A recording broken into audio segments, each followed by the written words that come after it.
আসসালামু আলাইকুম। নতুন একটা রেসিপিতে সবাইকে স্বাগতম। আশা করি সবাই ভালো আছেন। আমিও ভালো আছি আলহামদুলিল্লাহ। গরমের দিনে মাছ মাংস খেতে তেমন একটা ভালো লাগে না, আর শাকসবজিটা কিন্তু খেতে খুবই ভালো লাগে। আর যদি একটু অন্যভাবে রান্না করা হয় তাহলে কিন্তু কোনো কথাই নেই। আমি এখানে আজকে কলমির শাকের একটা মজার রেসিপি তৈরি করে দেখাবো। এখানে আমি 2 আটি পরিমাণ কলমির শাক নিয়েছি, আর শাকটা আপনাদেরকে দেখিয়ে দিলাম। এটা আমি টুকরো টুকরো করে কেটে বেছে ধুয়ে নিয়েছি। এই যে পানিটা ঝরিয়ে নিয়েছি একটা স্টেনারের মধ্যে রেখে। আর শাকটা খুব ভালো মতো ধুয়ে নিতে হবে, আর খুব ভালো মতো আমি এটা ধুয়ে নিয়েছি। আর এখানে লাগবে আমার আলু। এখানে আমি মিডিয়াম সাইজের 2টা আলু এরকম কিউব করে কেটে নিয়েছি। আর লাগবে আমার শুটকি। এখানে আমি আপনারা যে কোনো শুটকি দিয়ে রান্না করতে পারেন। আমি এখানে বাঁশপাতা শুটকিটা নিয়েছি। আমার বাসায় এই শুটকিটাই ছিল, আটা দিয়ে রান্না করেছি। যেহেতু মুখে কোনো রুচি লাগছে না, গরমের দিন কোনো কিছুই ভালো লাগে না, ভাবলাম শুটকি দিয়ে একটু এই শাকটা রান্না করে দেখি কেমন লাগে। আর যে কোনো শুটকির কিন্তু শুটকি মাছের মাথাটা ফেলে দিতে হয়। আমি এই বাঁশপাতা শুটকির মাথাটা ফেলে দিয়েছি, আর খুব ভালো মতো ধুয়ে পরিষ্কার করে নিয়েছি। আর চুলায় একটা প্যান বসিয়ে দিয়েছি। প্যানের মধ্যে আমি এখানে প্রায় 4 টেবিল চামচের মতো সয়াবিন তেল দিয়ে দিলাম। আর শুটকি তরকারিতে, যে কোনো শুটকি তরকারিতে কিন্তু তেলের পরিমাণটা একটু বেশিই লাগে, তাতে করে খেতে ভালো লাগে। আর তেলটা গরম হয়ে গেলে আমি এর মধ্যে দিয়ে দিব পেঁয়াজ কুচি। এখানে আমি বড় সাইজের একটা পেঁয়াজ কুচি দিয়েছি, পেঁয়াজটা অনেক বড় ছিল। আর পেঁয়াজটা একটু ভেজে নিব।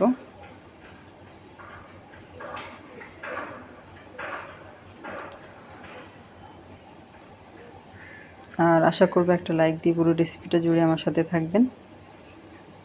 অনেকে অনেকভাবে রান্না করে, আমি কীভাবে রান্না করছি সেটা আপনাদের সাথে শেয়ার করছি।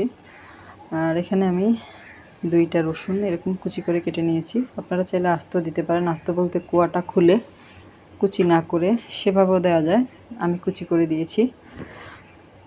আর পেঁয়াজ এবং রসুনটা একটু ভেজে নিব।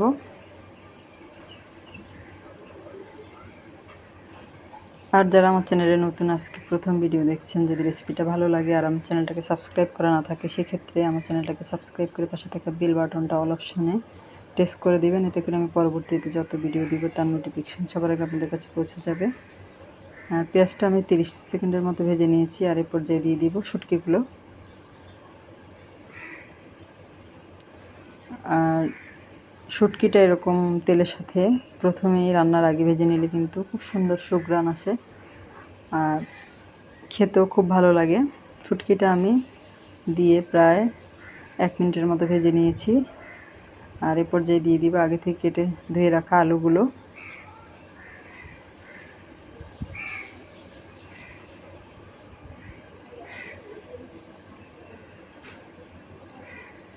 আর খুবই ভালো লাগে এভাবে রান্না করে খেলে কলমির শাকটা। কলমির শাকটা অন্য শাক কিন্তু অনেকে অনেকভাবে খায়।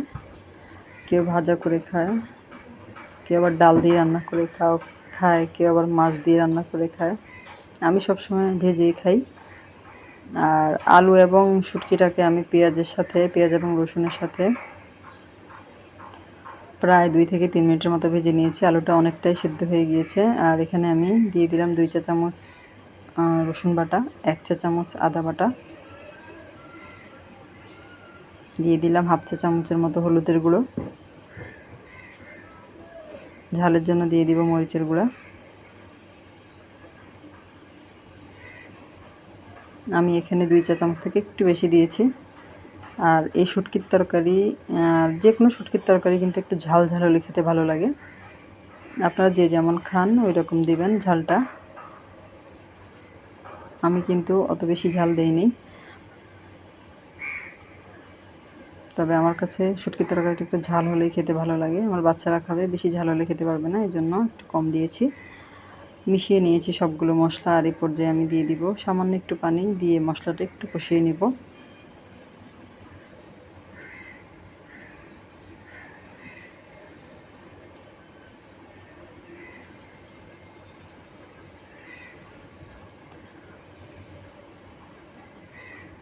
আর যে কোনো শুটকি দিয়ে কিন্তু রান্নাটা করতে পারবেন, যে শুধু বাঁশপাতা শুটকি লাগবে তা কিন্তু না। আর এখানে আমি স্বাদ অনুযায়ী লবণ দিয়ে দিলাম।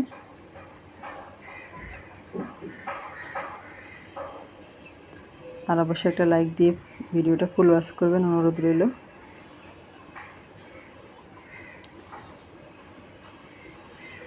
মশলাটা খুব ভালো মতো কষানো হয়ে গিয়েছে। এই পর্যায়ে আমি দিয়ে দিব শাকগুলো, আগে থেকে ধুয়ে রাখা শাকগুলো দিয়ে দিব।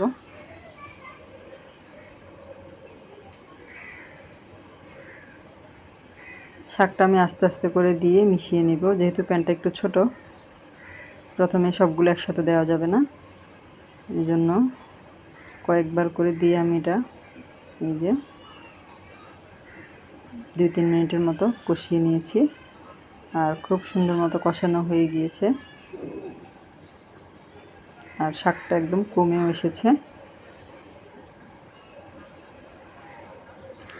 আর কলমি শাকটা কিন্তু আমার অনেক পছন্দের, বিশেষ করে ভাজি করলে কিন্তু অনেক ভালো লাগে খেতে, আর এভাবে শুটকি দিয়ে রান্না করলে অনেক ভালো লাগে।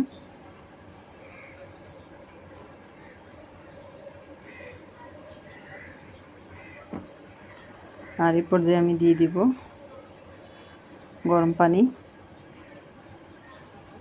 শাকটা যেহেতু অনেকটাই সিদ্ধ হয়ে গিয়েছে, এখানে পানির পরিমাণটা কম লাগবে। আমি এখানে 1 কাপ থেকে একটু সামান্য বেশি হবে পানি দিয়েছি। এই পানিতেই কিন্তু শাকটা পুরোপুরি সিদ্ধ হয়ে যাবে। সব কিছু খুব ভালো মতো মিশিয়ে নেব।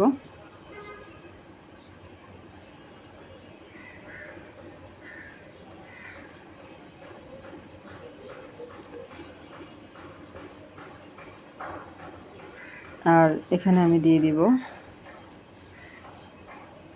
ধনিয়া ও জিরার গুঁড়া 1/2 চা চামচের মতো দিয়ে মিশিয়ে নেব।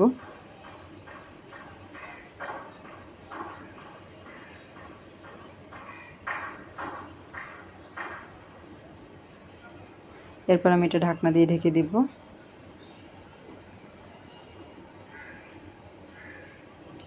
ঢাকনা দিয়ে ঢেকে এটা আমি মিডিয়াম আঁচে 4-5 মিনিটের মতো রান্না করে নেব। এর মধ্যে শাকটা খুব ভালো মতো এবং আলুটাও খুব ভালো মতো সিদ্ধ হয়ে যাবে। আর রান্নাটা কিন্তু আমার প্রায় হয়ে গিয়েছে, অনেকটা এরকমই মাখা মাখা হবে। আর এই শাকটা কিন্তু শুটকি দিয়ে এভাবে মাখা মাখা করে রান্না করলে কিন্তু খেতে অনেক বেশি ভালো লাগবে। গরম ভাতে জাস্ট ওয়াও লাগে এভাবে শুটকি দিয়ে এই কলমি শাকের এই রেসিপিটা। অবশ্যই বাসায় একবার ট্রাই করে দেখবেন এই রেসিপিতে। রান্নাটা আমার হয়ে গিয়েছে, আমি সার্ভ করে আপনাদেরকে দেখাচ্ছি। এই যে দেখতে যেমন লোভনীয় হয়েছে, খেতেও কিন্তু খুবই মজা হয়েছিল গরম ভাতের সাথে। রেসিপিটা কেমন লাগলো অবশ্যই কমেন্ট করে জানাবেন।